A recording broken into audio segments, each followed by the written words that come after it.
Welcome back to another N.y.a show, everybody. Hope everybody is having a great weekend. You guys know that my weekend was been pretty awesome. Let's go back to my desktop. Okay, as you guys know, my weekend has been pretty well. Hope everybody else's weekend has been pretty dope. My birthday was on Friday, so you already know I've been freaking virtual reality. I've been out to eat.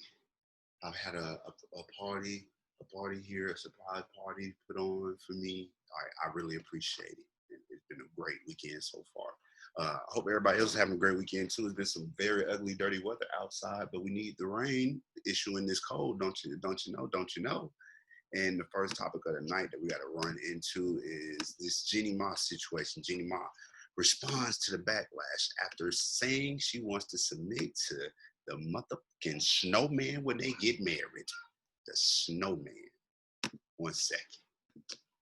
JeannieMai is clearing up her controversial comments on why she doesn't want to be the leader in her relationship, and her decision to submit to fiance Jeezy. Well, for me, submit does not mean that you're lower or less than you're important than your man. Of course, Jeezy and I respect each other very equally. And she explained on Thursday's October 8th episode of the Tamron Hall show. What I mean is in my work life, in my actual life, I own all my businesses, I run my team, and I make all of my decisions, and I lead entirely in my outside life. So in home, I want my man to lead. She continue. I want him to take in what I would like and what my wishes are, what my dreams are, take them and incorporate them, making the overall decision as best for our vision together. As for the controversy, my is unfazed. Girl, I'm 41. I don't care what kind of pushback I get from other women out there. She said, this is my life.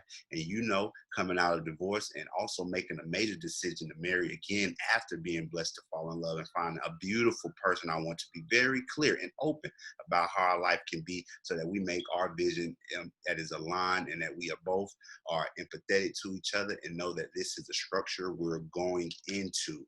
The couple got engaged back in March during a romantic at-home date after nearly 2 years of dating. In April on the 9th, Jeezy shared a photo of a happily engaged couple with the caption, "Would say for life, but that's not long enough. Infinity." See the sweet photo here. I'll save it. You guys go check out the sweet photo. And remember, you can't ban the snowman. Man, shout out to Young Jeezy, man. And shout out to JeannieMai too. We got to start. Come on, man. We got to get to the point where we realize that you're going to live a certain way in your relationship, and that's your relationship. It's not really for anybody else to judge. I think that what JeannieMai is saying, it works for her and her relationship. So respect that. If it doesn't work for you, then good for you. You'll find eventually, or you're already in the situation that you appreciate and that you like. So many people want so many different things when it comes to relationships. So all I can ask is say that I'm happy for Jeezy and JeannieMai because she was married to a Asian man or a Caucasian man for an amount of time, and now after that divorce, she still fell back into love and is going to be married to Young Jeezy. And the theme here is, I want to take 1 second. Do they ever call Young Jeezy by his real name in this article? Jeezy, Jeezy, Jeezy. My dog got a real name. Put a little respect on my dog. And any other thing they say, Jay Z, aka Sean Carter, all that little stuff. Do it with my boy Jeezy too. But shout out to them, and I really hope everything going well with them. JeannieMai, you got the man that you want. Don't worry about what, like you said, not worry about what nobody else talking about. Moving on, you guys, I have to report a story about Warren police share disturbing details about the murder of a woman, and a 6-year-old linked to a Detroit car fire. Six-year-old Therese Moore identified as shooting victim. Police revealed disturbing details about the murder of a 6-year-old boy and his father's girlfriend inside of a Warren home after the father's body was discovered found inside of a burning car in Detroit. Officials say Therese Moore and his father's girlfriend were found dead Thursday morning at a home on Otis Avenue near 9 Mile and Dendre Road in Warren. Oh man. Warren Police Commissioner Bill Dyer spoke about the case on Friday, saying that he wants federal officers to get involved. He confirmed Therese was led down to the basement of the home with his father's girlfriend. Both were shot execution style, according to authorities. The body of Therese's father has been found 11 miles away inside of a burning car on the Detroit east side, police said.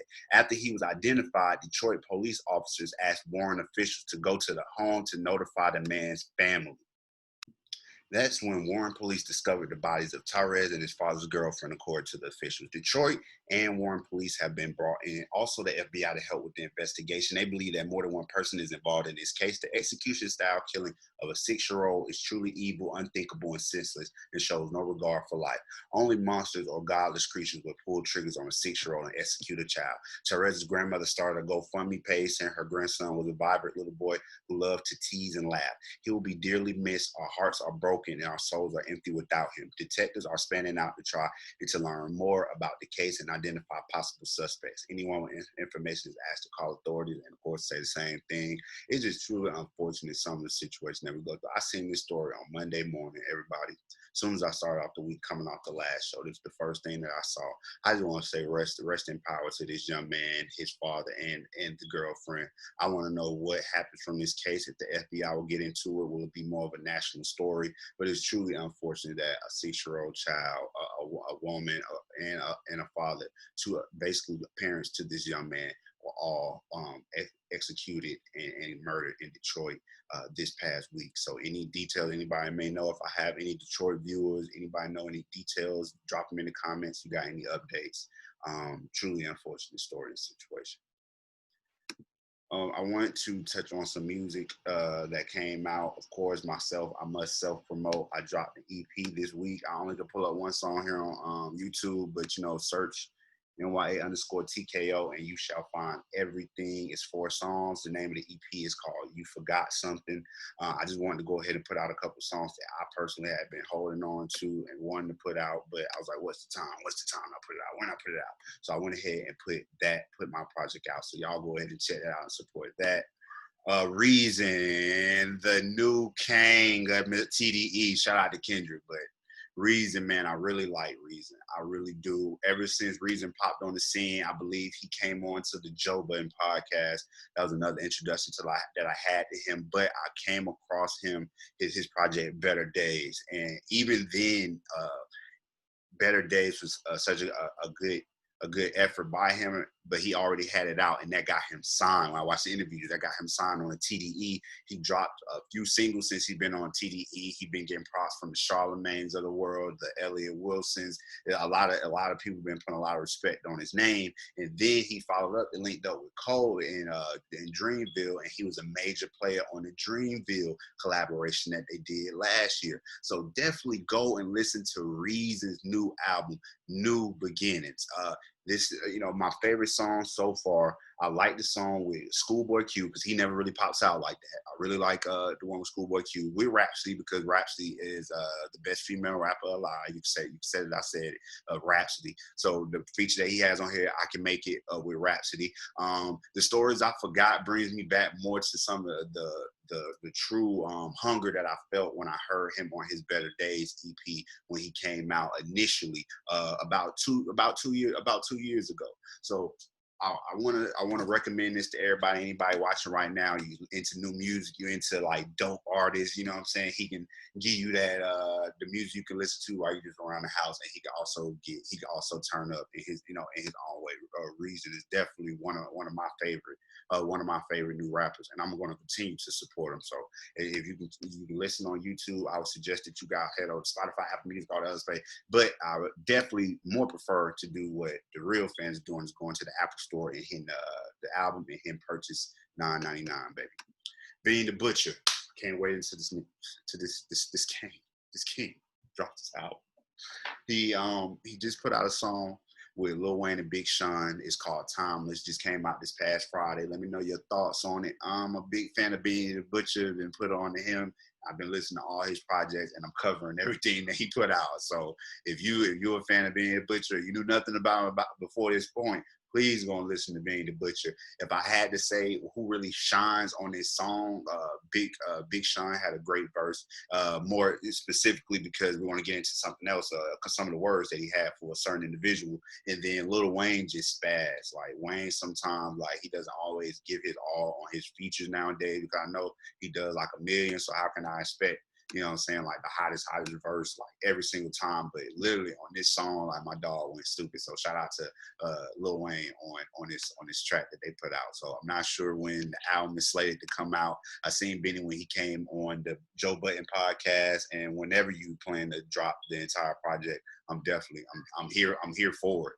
And during that song, like as I spoke of, Big Sean speaks about only, you know, his relationship with Kanye and the Mr. Kanye going on his spazzes and his fits recently, not getting paid, wanting his masters back. Mr. Big Sean, you know, king and crown carrier of good music over the past decade, says that let me say, when Big Sean first signed to Kanye's record label, the rapper wasn't anything big at the time, but Big Sean hadn't proved himself to be a major player, and there wasn't much for the label to go on terms of potential success. That Hot New Hip Hop reported that Big Sean's first advance that he ever got, surprisingly, wasn't a lot of money. The star stopped at Fat Joe's podcast to touch on his career beginnings. During his chat with Fat Joe, Big Sean revealed that he was paid just $15,000 for his first advance. The rapper began his statement by claiming that he didn't have much going on for him at the time, and it's just that Kanye believed in his skills as a performing artist. After pressing him on it, Fat Joe got Big Sean to say, my first advance was $15,000, bro. Coincidentally, Big Sean touched on his deal on a new song with Benny the Butcher Thomas, which he described as being like slavery rather than a legitimate business deal.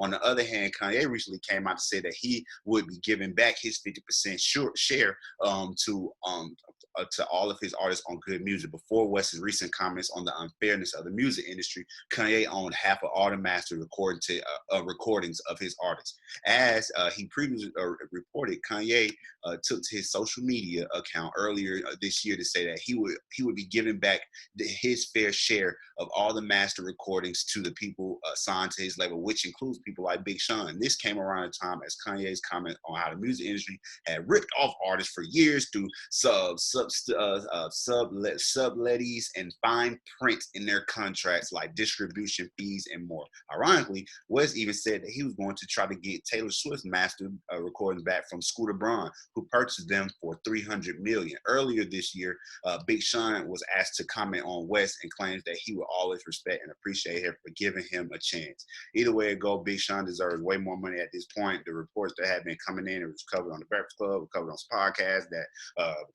Kanye owes this man about $2-3 million. So pay up, Kanye. When it comes to, if you want to be on social media crying and complaining about what's going on with your deal, you got to support the people that's been looking out for you and the people that's on your own brand, my G. And with that, everybody, I appreciate y'all coming in to another show. Hope that it was something to take away from this episode. And once again, it's the N.y.a show. I appreciate everybody. Y'all have a good rest of the week, and tune in for my shows and watch the old shows if you haven't seen them. Thank you.